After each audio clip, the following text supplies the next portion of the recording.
नमस्कार प्यारे मित्रों, मैं आपका अमृतेश आपके अपने YouTube चैनल अमृत एकेडमी में हार्दिक स्वागत करता हूं, अभिनंदन करता हूं। दोस्तों, आज हम जो टॉपिक लेकर आए हैं संविधान का बिल्कुल शुरुआती वो टॉपिक नहीं, एक तरह से संविधान की पूरी जानकारी है।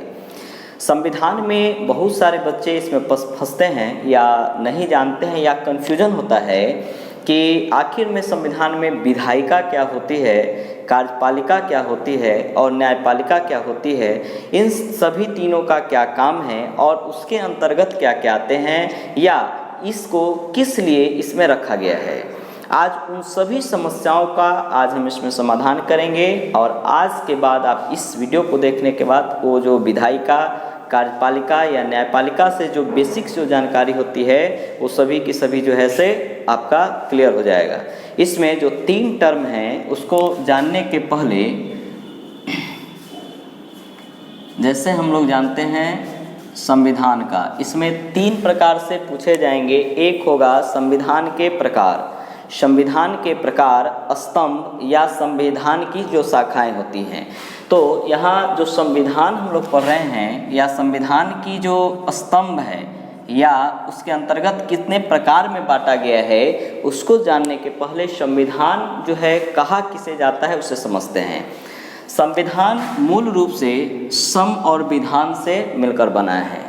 श यानी कि समान को डिनोट कर रहा है और विधान जो है यह कानून को डिनोट कर रहा है। नहीं, इसलिए हम कह सकते हैं कि समान कानून ही संविधान है। यानी भारत में जो समान कानून यानी समान जो विधान है उसी को हम लोग संविधान कहते हैं। और इस संविधान के निर्माता डॉक्टर भीमराव अंबेडकर जी थे और संवैधानिक सलाहकार के रूप में डॉक्टर BN राव थे। ये सभी चीज़ों की चर्चाएं हम लोग जानते भी हैं या करते भी हैं।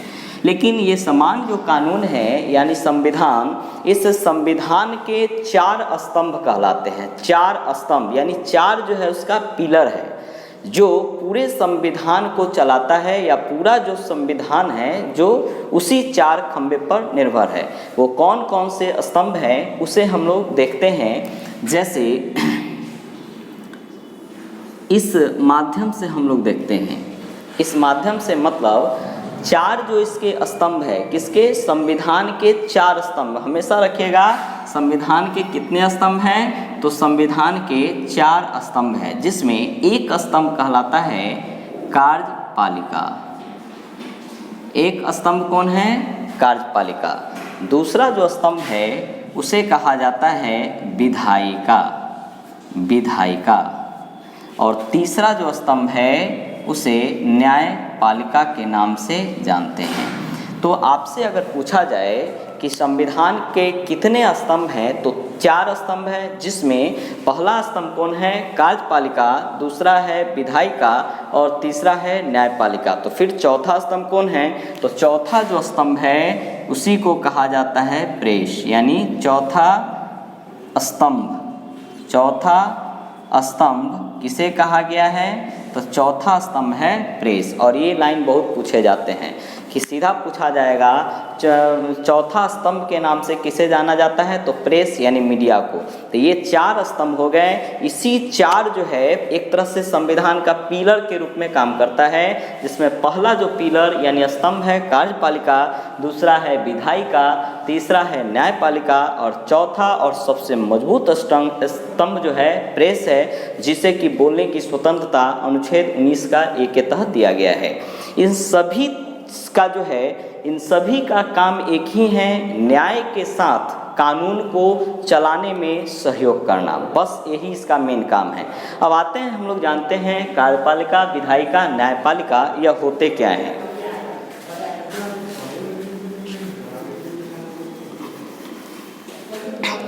देखिए दोस्तों, अगर आपसे पूछा जाए कि संविधान का कितना प्रकार है या संविधान को कितने भाग में बांटा गया है, तो आप हमेशा रखेंगे ध्यान, इसका 3 भाग है या इसको 3 गो प्रकार में से बांटते हैं। कितने प्रकार में? 3 प्रकार में। एक इसका होता है कार्यपालिका, दूसरा होता है विधायिका और तीसरा होता है न्यायपालिका। ठीक है, तो यहाँ तीन चीज हम लोग लिखे हैं। संविधान को कितने वर्गों में बांट दिया गया? 3 वर्गों में। ऐसे पूछा जाए कितने वर्गों में या कितने पार्ट में बांटा गया है, तो 3। एक आपको कार्यपालिका, दूसरा विधायिका, तीसरा हो जाएंगे न्यायपालिका। लेकिन आपसे पूछा जाए संविधान के में कितने स्तंभ होते हैं, खंभा, पिलर हैं, तो 4 है। इस तीनों के अलावे एक चौथा होगा जिसका नाम है प्रेस। अब इस तीनों में का क्या काम है, तो आप लोग सीधा रखिएगा ध्यान। विधायिका जो है वो बना है विधेयक से, विधेयक, या इसी को इंग्लिश में हम लोग कहते हैं बिल, या इसी को हम लोग कहते हैं कानून। यानी विधेयक इंग्लिश में बिल, या इसी को बोलचाल की भाषा में कानून कहते हैं। और इसी विधेयक से बना हुआ है विधायिका। यानी विधेयक हो गया कानून, और इसी विधेयक को जो बनाता है, यानी कानून को जो बनाता है, उसी को हम लोग विधायिका कहते हैं। यानी हम लोग कह सकते हैं विधेयक, विधेयक क्या है? एक प्रकार का कानून है जिसे कि बनाने का काम कौन करता है? तो विधायिका।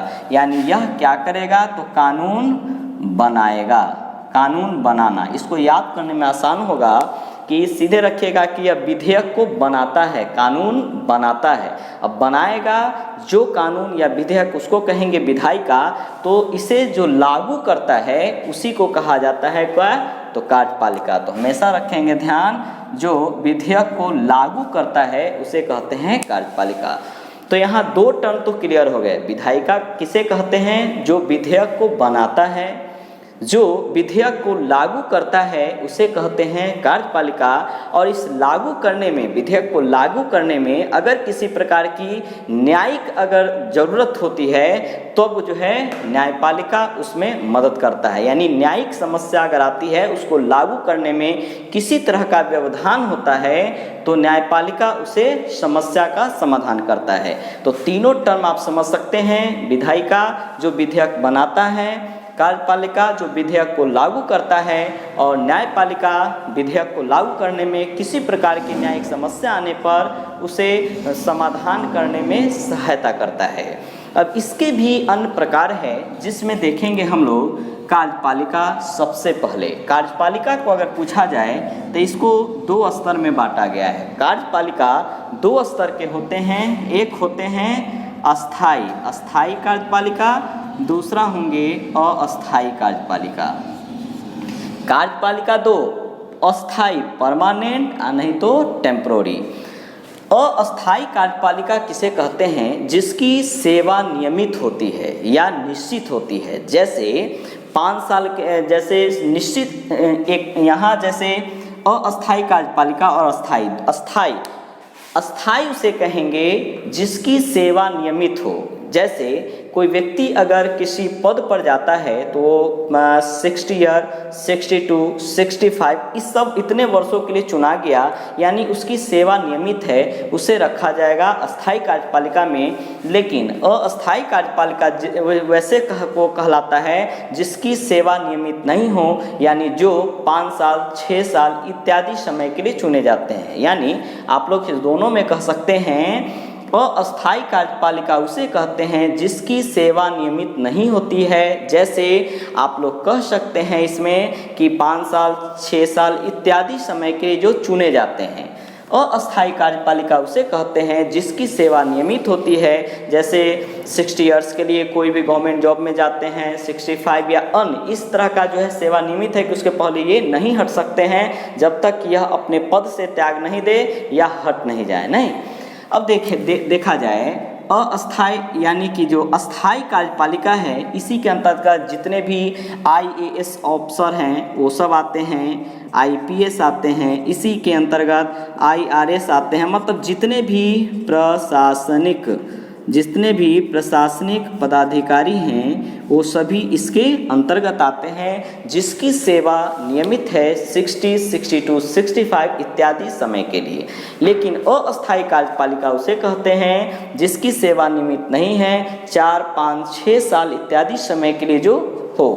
अब ये जो अस्थायी कार्यपालिका है इसे भी दो वर्गों में बांटा गया, यानी ये भी दो स्तर के होते हैं। एक होते हैं केंद्र स्तर पर और दूसरे होते हैं राज्य स्तर पर। यानी अस्थायी कार्यपालिका को दो भागों में बांट दिया गया, एक हो गया केंद्र, दूसरा हो गया राज्य। केंद्र स्तर पर जो कार्यपालिका होती है उसके सर्वोच्च होते हैं वो राष्ट्रपति, उसके बाद उपराष्ट्रपति। ये सब जो है अस्थायी कार्यपालिका है। जैसे कि राष्ट्रपति का कार्यकाल आप लोग जानते हैं 5 वर्षों का, उपराष्ट्रपति का भी 5 वर्षों का। उसी प्रकार से इसी में देखेंगे प्रधानमंत्री, इसका भी 5 वर्षों का, या इसी के अंतर्गत जितने भी मंत्री परिषद आते हैं इत्यादि, इन सभी जो है वो अस्थायी कार्यपालिका के अंतर्गत आते हैं। चूँकि इसका सेवा जो है नियमित नहीं है, कुछ वर्षों के लिए चुने गए हैं। उसी तरीके से राज्य में जो कार्यपालिका होती है, राज्य में कार्यपालिका में जैसे राज्यपाल, इसी में सीएम, और इसी में जो राज्य के जो मंत्री परिषद होते हैं वो सभी इसके अंतर्गत आ जाते हैं। तो हम लोग कह सकते हैं ये सभी जो है कार्यपालिका केंद्र और राज्य दोनों स्तर में होंगे। केंद्र में इन सभी पदों को रखा गया है, राज्य में इन सभी पदों को रखा गया है, और भी पद इसमें हो सकते हैं, कुछ हम बताए हैं। ये जो विधायिका है, विधायिका जो है ये भी 2 स्तर का होता है। विधायिका कितने स्तर का? 2 स्तर का होता है। ये भी आपका एक केंद्र स्तर का होता है, एक राज्य में होते हैं। यानी विधायिका एक राज्य में और दूसरे केंद्र में होंगे। यह केंद्र में जो होता है विधायिका, ये भी 2 होते हैं। एक होते हैं लोकसभा और दूसरे होता है राज्यसभा। नहीं, उसी तरीके से राज्य में जो विधायिका होती है वो होता है एक विधानसभा और दूसरा होता है विधान परिषद। तो हम लोग कह सकते हैं कि विधायिका कहाँ होते हैं, तो केंद्र में होंगे, राज्य में होंगे। केंद्र में कौन कौन से होते हैं, तो एक हो गया लोकसभा, दूसरा हो गया राज्यसभा। राज्य में जो विधायिका है एक नाम है विधानसभा, दूसरा है विधान परिषद। अब आपके मन में एक प्रश्न होगा, फिर संसद कहाँ है या विधानमंडल कहाँ है? तो इसी को हम लोग एक अलग तरीके से डील कर रहे हैं। जैसे केंद्र में जो विधायिका होती है उसे हम लोग संसद कहते हैं, और राज्य में जो विधायिका होती है उसे विधानमंडल कहते हैं। लेकिन इस विधानमंडल और संसद, ऐसे संसद में 2 सदन हो गए। संसद में कितने सदन? तो संसद में 2 सदन हो गए। एक हो गए कौन? तो लोकसभा, जहाँ कानून बनता है, यही हो गया। दूसरा हो गया राज्यसभा, जहाँ कानून बनता है। लेकिन इसका जो अंग है वो तीसरा अंग के रूप में राष्ट्रपति भी काम करते हैं। यानी संसद में कितने अंग हो गए? तो संसद के 3 अंग हो गए। इसे आप लोग नोट डाउन करेंगे। यानी इसमें 2 तरीके से पूछा जा सकता है, संसद के कितने अंग होते हैं? तो 3 अंग हैं, लोकसभा, राज्यसभा और राष्ट्रपति। यही तीनों अंग जब मिलते हैं तब जो है संसद का निर्माण होता है और कोई भी जो है विधेयक बनाने का काम होता है। लेकिन आपसे पूछा जाए संसद में कितने सदन हैं? सदन का मतलब घर होता है, और यह सदन 2 होते हैं। एक सदन लोकसभा, दूसरा होगा राज्यसभा, और यही जो है सदन जो कि केंद्रीय विधायिका के रूप में कार्य करता है। उसी प्रकार से जो विधानमंडल होते हैं इसके भी 3 अंग हैं, और 3 अंग में एक अंग जो होता है वो है विधानसभा, दूसरा अंग है विधान परिषद और तीसरा होते हैं राज्यपाल। तो यही तीनों, यानी विधानमंडल कहाँ होते हैं? तो विधानमंडल राज्य में, संसद कहाँ है? तो केंद्र में। विधानमंडल जो है इसके कितने अंग हैं? 3 अंग हैं, विधानसभा, विधान परिषद और राज्यपाल। यही तीनों जब मिलते हैं तब विधानमंडल का निर्माण होता है और राज्य में कोई भी विधेयक बनता है, यानी कानून बनता है। लेकिन इसमें भी पूछा जा सकता है कि विधानमंडल में कितने सदन होते हैं, तो 2 सदन हो सकते हैं या 1 सदन भी हो सकते हैं। क्योंकि बहुत सारे राज्य में विधान परिषद नहीं है, इसलिए केवल 1 सदन हो सकता है केवल विधानसभा, या 2 सदन हो सकते हैं विधानसभा और विधान परिषद। लेकिन कभी पूछा जाए विधानमंडल के अंक कितने हैं, तो ये तीनों आपको बताना आवश्यक होगा। तो इस तरीके से कानून बनाएगा विधायिका, कानून को लागू कराएगा, और न्यायिक समीक्षा के लिए अगर किसी तरह का न्यायिक चुनौती होता है तो न्यायपालिका के पास जाएगा। और न्यायपालिका भी 3 स्तर में होते हैं, या तो होंगे केंद्र स्तर पर, केंद्र स्तर पर जो सर्वोच्च है उसका नाम है सुप्रीम कोर्ट, यानी केंद्र स्तर पर जो सबसे बड़ा जो न्यायालय है उसका नाम क्या है, सुप्रीम कोर्ट। इससे जो छोटा होता है केंद्र स्तर से वो होता है राज्य स्तर पर, और राज्य स्तर पर जो होता है उसका नाम है हाई कोर्ट यानी उच्च न्यायालय। तीसरा इससे छोटा होता है जिला लेवल पर यानी डिस्ट्रिक्ट लेवल पर, जिसका नाम होता है सिविल कोर्ट, या इसी को हम लोग डिस्ट्रिक्ट कोर्ट कह सकते हैं। तो आपसे अगर पूछा जाए न्यायपालिका को कितने स्तर में बांटा गया है, तो 3 स्तर में। न्यायपालिका का सर्वोच्च कौन है, तो वो होगा सुप्रीम कोर्ट, या इसी को हम लोग सर्वोच्च न्यायालय कहते हैं। सर्वोच्च न्यायालय किस स्तर पर होगा, तो केंद्र स्तर पर। इससे छोटा होता है हाई कोर्ट यानी उच्च न्यायालय, यह किस स्तर के होते हैं, तो राज्य में, जो कि राज्य का सबसे बड़ा न्यायालय होता है। इससे छोटा होता है डिस्ट्रिक्ट कोर्ट या सिविल कोर्ट, जो कि जिला स्तर का सबसे बड़ा न्यायालय है, और यह किसी जिला का न्यायालय की समीक्षा करता है। तो इस तरीके से आप इस सीक्वेंस को भी आप याद कर सकते हैं। तो दोस्तों, आज हम आपके सामने विधायिका, कार्यपालिका, न्यायपालिका जैसे टर्म को बहुत ही अच्छी तरीके से प्रस्तुत किया है। हमें उम्मीद है कि अब आपके सामने इस न्यायपालिका, विधायिका, कार्यपालिका से संबंधित किसी प्रकार का समस्या नहीं होगा।